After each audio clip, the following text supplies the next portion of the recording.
Welcome to Trackside Northeast, featuring the best of Season 1. Over the past season, we've taken you deep behind the roars and revs of Northeast auto racing. From legendary short track drivers to hometown heroes, unveiling the stories, the speed, and the passion that fuels this region's racing community. In this special collection, we have been revisiting the most unforgettable moments, heart-stopping finishes, and of course, the inspiring tales of drivers, crews, and fans who live and breathe racing. Whether it's the tracks that are under the lights or the roar of the engines echoing throughout the stands, these are the most unforgettable moments that have defined our first season. Strap in, rev your engines, and get ready. This is Trackside Northeast, where every lap has a story.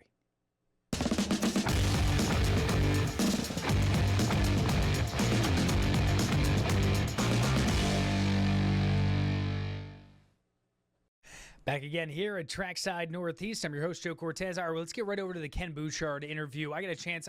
I've known the Bouchards my entire life. Good family friends with the Summers, and they're like a second family to me. And, you know, one tidbit I wanted to say before we get into this interview is it's been a while since I've seen a lot of the Bouchards. I mean, I got a chance to see Ronnie's son, Chad, and I see Paula a lot. But, you know, they're a big family. And for once, when I got a chance to sit down at Westboro and talk to Ken, it was like, man, I felt like I hadn't seen him in forever. And, you know, time and time again, I feel like the older I get, the more I understand that, you know, time goes by a lot quicker. So when you get those opportunities to go out and see people that were close friends or family, I mean, it really does. Time does speed up the older you get. So if you get that opportunity, get out and talk to them. But Ken was great to talk to. He originally started in the Winston Cup in, I believe it was 1987, and he raced in the Modified Series. He actually was, I believe he was voted on NASCAR's Modified's 50th. I think it was the greatest drivers of all time, but I'll double check on that before we come back. But take a listen to what me and Ken got a chance to talk to. A couple different things. We talked about his racing career, seeing all the fans over at the Westboro reunion, and also has some advice for some of the younger drivers out there. Years, you get a chance to see all these people, and whether they're fans, friends, or just people who love to see you race, how does that make you feel going through this? Yeah, it feels great. It's always nice to see old fans and a lot of friends, a lot of people that helped us with the race cars during the years. So it's always good to stay in touch. And when you get, so how much does it take to move all this stuff? You get a lot of stuff here. Yeah, it's not too bad. We get together. My brother-in-law Burgie does most of all the stuff with the trucks, cars. So we all pitch in and help. My sister and everybody. It goes pretty smooth. Now, looking back on it, when you get a chance to talk to some of these fans and people around, I mean, do memories come up that you tend to forget about over your longevity of your career? Yeah, there's some memories you want to forget about. We've had some rough races here and there, but most of the time it's always been good. We seem to get along with everybody pretty much all the way through. Can't keep everybody happy, though. I love to see it as, you know, 31 years old, I've only lived a short life, but I see the generations in the family, and I get a chance to talk to them. And why do you think racing is such a generational and family thing? I don't really know why. It's just it's a good connection for the family. You know, people. You know, the kids get to go in the grandstand and eat popcorn and have fun and run around, chase each other in the back of the stands. I mean, we used to play in the back of the grandstands at Brookline Speedway down the bank and slide down each other down the bank and have fun. And just, you know, it was always a fun thing that you wait till next Saturday, you're going to get to see everybody again. Absolutely. So it was kind of like weekly supper, kind of like Sunday dinner when everyone knows they were going to the track and they'd go hang out, and you get a chance to make those memories. True, and that's, you know, it's just good memories. The families are always good. Just keeps growing and growing and growing as far as I can see. I don't see no end to it. Yeah, and it really does keep growing. I mean, social media and everything we have going on. So one question I have for you, you got a young driver around and a kid. What piece of advice would you give him that you learned over your career that you wish you would have known a little sooner? Well, I kind of knew right from the beginning that if you're going to try to get in this sport, you need to really understand and know the cars, you know. Even if it's, you know, going to your friend's garage next door and sweeping the floor to start, you know, you got to work your way up in, and you should understand your cars and be able to build them. And those are seem to me like those are the best drivers out there, because they can help, you know, the crew chief set the car up, get everything done, and get along with the crew because you've been there and done it, you know. So it's, to me, it's just an important thing where the driver knows he can work on the car and do it. And Do you think that contributes to when you get the opportunity, like you know what's going on in the car when something goes wrong, or does it help when you get a chance to work on the car that you kind of feel it during the race and maybe you can help answer questions as opposed to somebody who just is there to drive? Absolutely, because the guys, there's a lot of drivers out there that don't know, the thing about working on the car. We had a driver, Al Becker, when we first started. When I wasn't old enough to drive, we owned a car together, and he never really worked on the car. He didn't understand anything about it, but he could drive the wheels off it. But you had to make sure the car was right for him, and it's hard to get the car to handle real good when you don't have a lot of input from the driver. It makes it a lot easier for everybody, and everybody understands it and get the car going better. That which is the bottom line, for the end of the night when the feature comes. All right, so last question I have for you. Over the time and career, what's some of the bigger changes you're seeing around the sport, whether it's all the way to the Cup or down to the wheel modifieds every level? What's the biggest difference you've seen over your years, and what's changed? Good, bad, anything in between? Oh boy, there's a lot of stuff I guess that goes on. NASCAR's been trying to fix some stuff now. Lately, going to the races and watch the modifieds or the Busch cars or the Cup cars even, whatever. Just seems like it's more like follow the leader now with the way the cars are. Nowadays, we used to run, be 2-3 wide all the time. A lot of passing. They start you in the rear of the race, 30 lap, and you had to, hurry up and get to the front, because if you wanted to try to win, but it just seems like they need to do something to get that more of that excitement, a lot of passing and changing, and hopefully I hear they're trying to work on that to make some changes for next year. That was Ken Bouchard. Man, it was like a flashback. So Kenny used to run a driving class, or school, I should say, down at Thompson. And quick little tidbit before we go to the break. So my parents put me in a car when I was 16 years old, gave me a little shot and had me drive around. And this was after I accidentally ran over my grandfather, George Summers, with a go-kart when I was little. That was their first mistake. He had a nasty infection on his leg. But I'll never forget that. I get reminded of it constantly. But Ken put me in the car, had a couple laps around the track. It was one of my... I believe it was a birthday or Christmas combination present, but it was funny. Towards the end, my parents were like, all right, you have a decision to make, Joe. Like, you go to college, play some baseball, which I ended up doing, or, you go into racing. And they explained to me really young, it's a full-time commitment. There's so much that goes into it. So, for better or for worse, I ended up choosing the other side of baseball things and stayed on the diamond instead of racing around. But man, that was one of the best experiences. And I know there's different experiences around that you can hop in a car and drive around. I believe there's one over in Pawtucket. I know one of Junior's brothers or cousins does one as well, Jeffrey Earnhardt. But it's one of those things that the Bouchards are very close to me. I remember I've been going to Daytona for years with my grandmother. We go down there as a family. We go see the 500, and Paula, Ronnie's wife, also known as Rosie. I mean, Paula, I got to give hats off to you. You've been the greatest person to me ever. I mean, I showed up. She'd always have a little Valentine's Day, because, it's around Valentine's Day when Daytona races in February. She'd always have a little Valentine's Day card and a gift. And, they were very big influences in my life. And same with Ronnie. And unfortunately, Ronnie did pass away years ago. And but his museum still lives on. And this is what we try to do with this show, is we continue to bring in different stories from around the Northeast and different legacies and build off of them, because it is a community and it is a family-oriented sport, and there's just a different type of connection than any other sport that you get a chance to watch. So hats off. Thank you to the Bouchards for everything you've done for me and my family, and everything you've done for the sport of racing. And I can say the same for, my grandmother, Paula, everybody. So we'll come back in less than 2 minutes. We have an interview with Meg Fuller, and then we'll take a look at what's to expect this weekend with Dega right around the corner. I can't wait for the big one. It's going to be wild. We'll be right back. Welcome back to Trackside Northeast. This is our final live episode of the year. We have a best of series coming in at the end, but I decided, it came up at the perfect time. She just had her 90th birthday, but we had a long conversation about getting my grandmother in here. Her name is Margaret Summers, goes by Maggie, Peggy, amazing, all these different things that we could talk about, Grandy. I mean, throughout my entire life, you supplied me with more cookies than I could possibly imagine, and a pool to come hang out in, and you would take us out every Friday night when Mom and Dad were out doing their thing. We'd have breakfast and a lot of blast, but my grandmother, of course, she was married to George Summers, and a lot of you who have watched the race or watched the show, you understand my connection to racing world and how it all works. But Grandy, I'm so thankful and happy to have you in here. I'm happy to be here, Joe. I'm a little prejudiced, but he was a little bit better than the best. Yeah, and he was, and he's got a lot of stories to go along with it. So he does. Right off the bat, let's just talk a little bit about, you knew him very personally, obviously being his wife and having some wonderful kids along the lines. But tell me a little bit about, George Summers as a racer, and tell me a little bit about what people may not know about him outside the racetrack. I think a lot of things, and there were a lot of things that made him up. He was, he lived with wisdom and he didn't even have a high school education, didn't even graduate from high school, but his personality. I don't have a picture of him that he's not smiling. He could put you down with a smile on his face.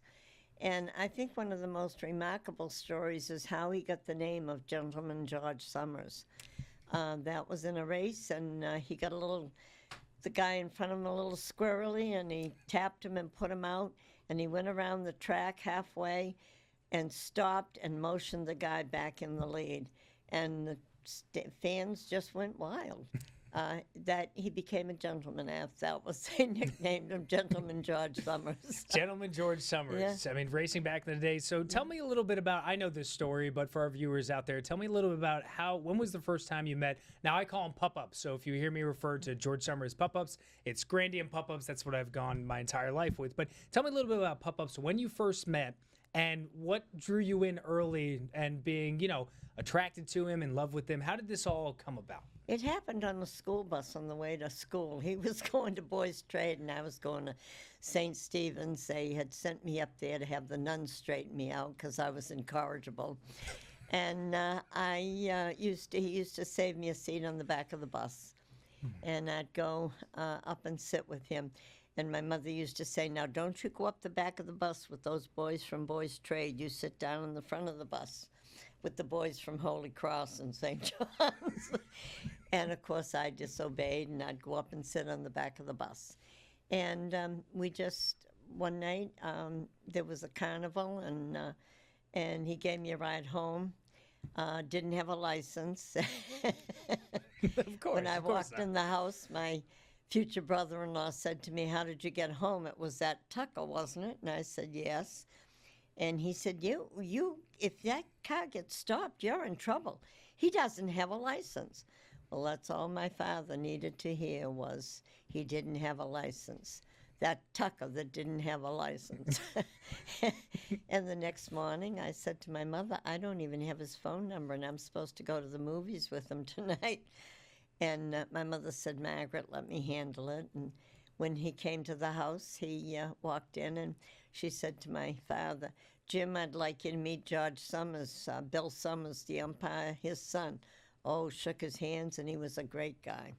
My father never knew that Tucker and George were one of the same person for many years. Hey, it's good. It's a good thing, though, because, Tucker's the one that, didn't have the license. George, the gentleman over here. Perfect for you. Yeah, but, Randy, I got to ask you a little bit about the early years.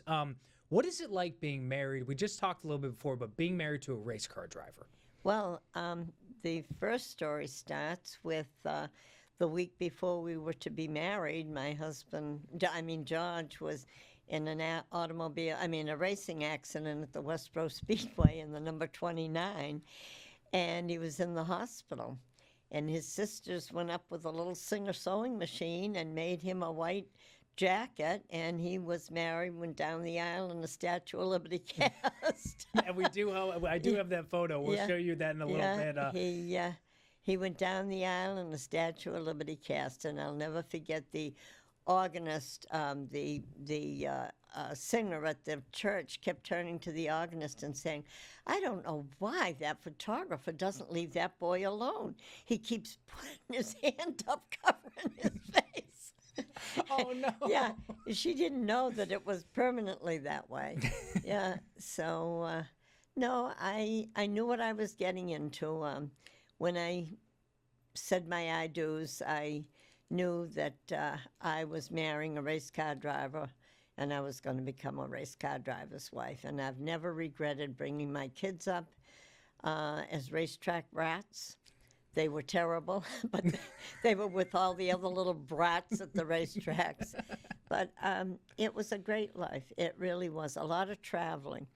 And something that really hit me a few years ago, friend of mine, we went out to eat, and she turned to me and said, you know, she said, we used to feel so bad for you. You could never come to any of the weddings. You were never around to go on trips or anything with us. But she said, you know, she said, looking back, she said, you and your children went up and down the East Coast. She said, I'm still sitting on the same bar stool. And how true it was. The friendships and the family camaraderie that there is whenever there's something in racing and we get together. I mean, my kids are pretty firmly set, 50 years of a lot of friendships, a lot of love. Oh, yeah. I mean, the family parties when we were a kid, I mean, everyone was family, whether they were actually blood related or not. Yeah. We met so many people. Yeah. And racing, there were so many things in racing that, and my husband, George, was not a bragger. He was not into fame or anything. And one of the most remarkable things, stories, is his connection to Paul Newman.